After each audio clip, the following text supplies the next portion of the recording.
Aborozi benshi bajya bibaza bati ese koko fer ku twana tw'ingurube ni ngombwa cyangwa ni umuhango? Abahanga mu by'ingurube bakoze ubushakashatsi bagaragaza ko hari indwara yitwa anemi. Iyi ndwara ikaba ikunda gufata utwana tw'ingurube ndetse utwinshi muri two tugapfa tutarageza n'amezi 2, tugapfa ku minsi ya mbere y'ubuzima bwatwo. Uyu munsi rero tugiye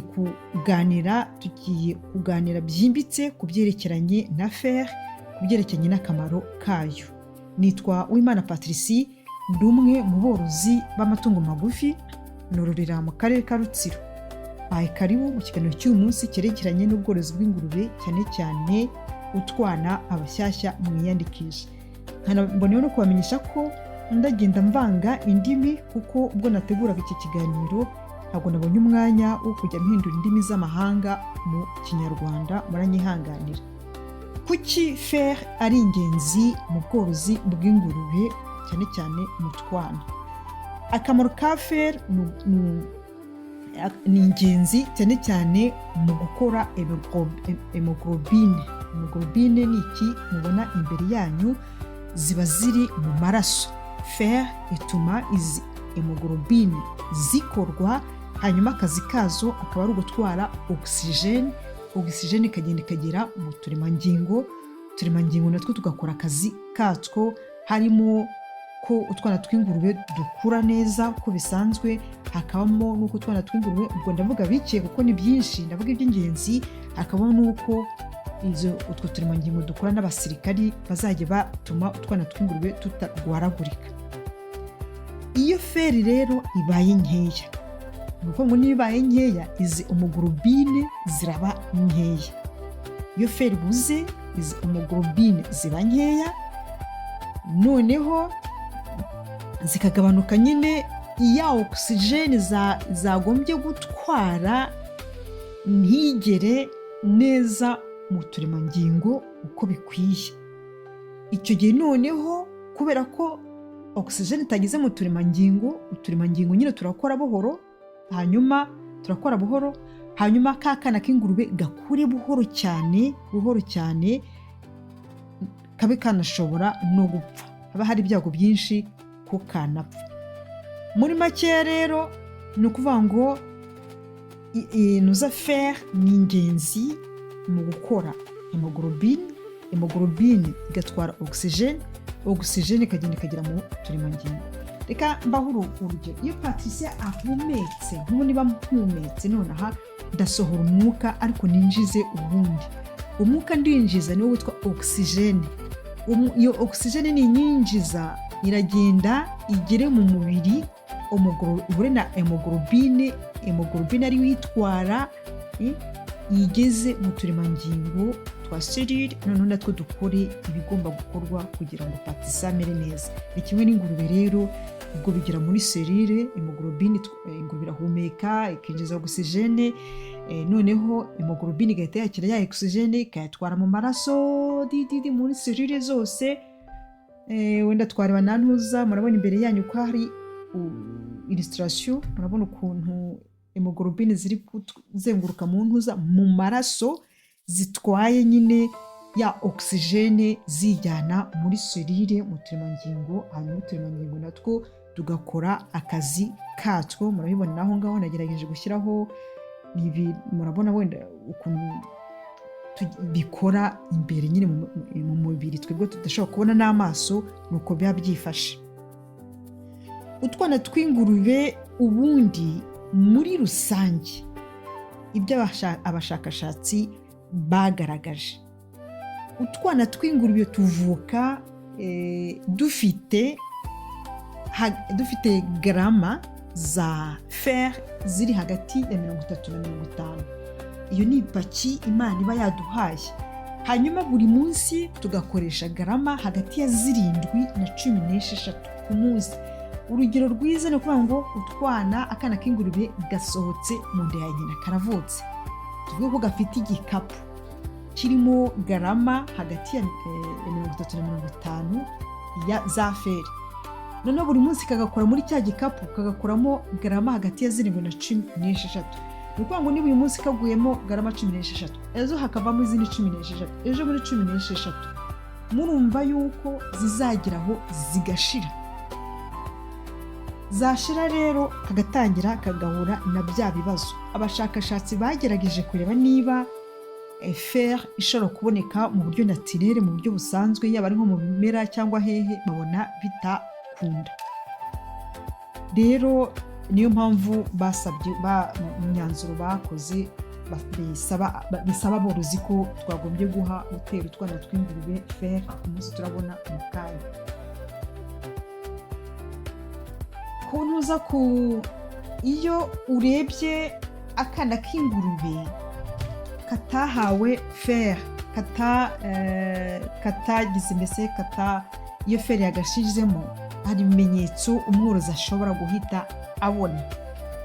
Ibimenyetso bya mbere, mu bimenyetso icya mbere hari uko akana k'ingurube aba ari umweru, ukareba uruhu rwako ukabona rwabaye umweru dede, noneho kakaba gafite intege nke. Akamubona imbere yanyu murabona ko kariryamiye, kahwereye, katuje, ntabwo ari ubwitonzi, ahubwo ni ubunebwe, intege ni nkeya, karananiwe. Hejuru y'ibyo noneho kararwaragurika kubera ko nta basirikari bahagije gafite mu mubiri, ubundi kakikurira buhoro. Ibyo ni ibimenyetso nyine by'inuza bya anemi, by'akagurube gafite anemi, habuze impuza fer mu mubiri wako, cyangwa se ikaba ari nkeya, za homoglobine ari nkeya. Imbere yanyu murahabona utugurube tubiri, hari akabyibushye n'akananutse. Izi zose ni ukuvuga ngo zavukiye rimwe, noneho iyi yongererwa fer, iyi ngiyi ntiyagira iyo ibona, iriho ariko murabona ko igwingiye ukurikije uko mugenzi wayo imeze. Umworozi rero we ubwe ashobora gutanga fer iyo yabihuguriwemo, azi ukuntu ayitanga, cyangwa se muganga w'amatungo akaba yayitanga. Ni ukuvuga ngo iyo fer ihari, amaraso atwarwa na oxygene neza, ingingo zigakora neza, umubiri ukagira imbaraga. Iyo ibuze oxygene ntigezwa neza mu mubiri, umubiri ucika intege, imikurire iradindira. Ibyo akaba ari bimwe nyine twabonye ko bigaragaza nyine ingurube itabonye fer. Igihe rero ugiye gutera iyi fer mu mubiri wawe, nako mu mubiri w'utwana tw'ingurube, ugomba kubanza ukamenya ngo ndayitera ku wuhe munsi. Ugomba kuyitera ku munsi wa 2 cyangwa ku munsi wa 3, ariko umunsi mwiza mbona benshi bakunda gutereraho fer ni ku munsi wa 3.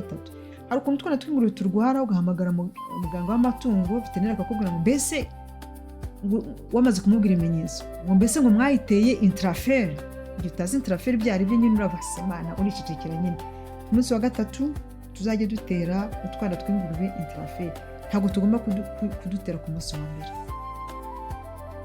Ni ukumenya ngo mbese iterwa ite, ntabwo nabyinjiramo cyane kuko bireba abavuzi b'amatungo, ariko natwe ni byiza ko tubimenya nk'aborozi. Ni ukumenya ko iterwa mu mutsi, noneho kugira ngo ubone nk'umutsi uri neza, ni ahangaha ku gikanu. Twazabera umuntu ari kubabereka akoresheje wenda video, bizaza mu minsi iri imbere, ushanye nawe kuyitera igihe wabihuguriwemo. Ni ukwitonda cyane mbere yo kujya gutera intrafer, mu gusoma handitseho iki, ndatanga doze zingahe, babyita kugira ngo ni sese ebyiri, ni sese ebyiri se, ni sese imwe se, bamwe bavuga mililitiro, mu Rwanda bavuga sese, ntabwo nzi mu Burundi ko bavuga. Ukabimenya ni iki ngomba kwitondera, ugasoma ibyanditse ku gacupa mbere y'uko umuntu ajombagura ingurube ze, nako azitera inshinge. Ntuza fer iyo wayiteye utwana tw'ingurube twawe wakurikije amabwiriza, tukabona ntuza fer ku gihe, haba hari amahirwe menshi, nubwo ari izindi fagiteri nyinshi zifasha kugira ngo utwana tw'ingurube dukure neza, ariko iyo imwe wayikurikije, izindi zikaza zunganira, utugurube twawe dushobora rwose gukura, tukabyibuha, ntiturwaragurike, ukagira umusaruro mwiza. Hanyuma aho twororera twagombye kugira abantu b'abasiyantifike, abantu bazi za siyansi ubwo ni ba veterineri babandi bize koko, akaba afite ari veterineri w'umurenge, niyo yaba ari veterineri ukora ku giti cye, bagashyiraho igihe cyo kujya bahugura aborozi. Kuko njya mbona nko mu Rutsiro bahaye aborozi b'ingurube, abaturage basanzwe bakabaha ingurube nziza z'ubuntu zihenze, ariko umuturage akaba adafite amahugurwa y'uko yita ku ngurube iri kubyara, adafite amahugurwa y'uko yita ku kana kavutse kugeza kageze ukwezi, kugeza kageze amezi 2, adafite amahugurwa ku mirire y'utwana tw'ingurube, ni ryari umuntu atangira kugabura utwana tw'ingurube, adafite amahugurwa ku byerekeranye n'isuku.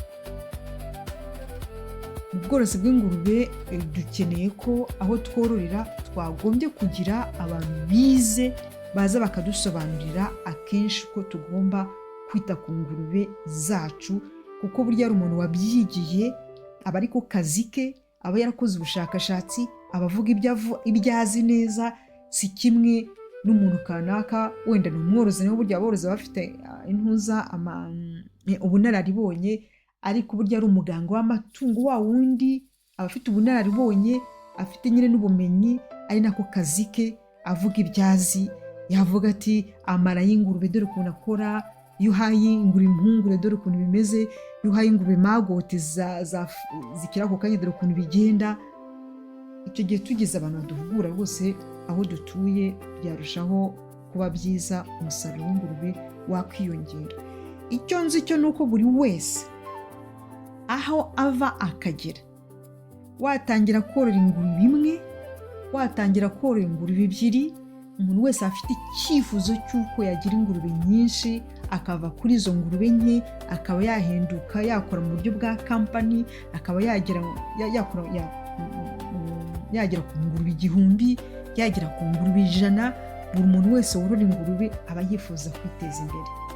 Kugira rero ngo umuntu ashobore kugera ku ntego ye, ushobora kuyigeraho mu gihe runaka, kimwe gucika intege, birasaba ngo umuntu amenye ngo niba mfite ingurube yanjye, ingurube ikaba ihaka ndayitaho gute, niba ibyaye utwana iyo ndayitaho gute, nk'ingurube yabyaye utwana twavutse ndatwitaho gute, kuva kuri uku kwezi kugeza kuri uku kwezi. Barakoze rero kuba mwabonye umwanya wo gukurikirana iki kiganiro. Mwari kumwe na Uwimana Patricie.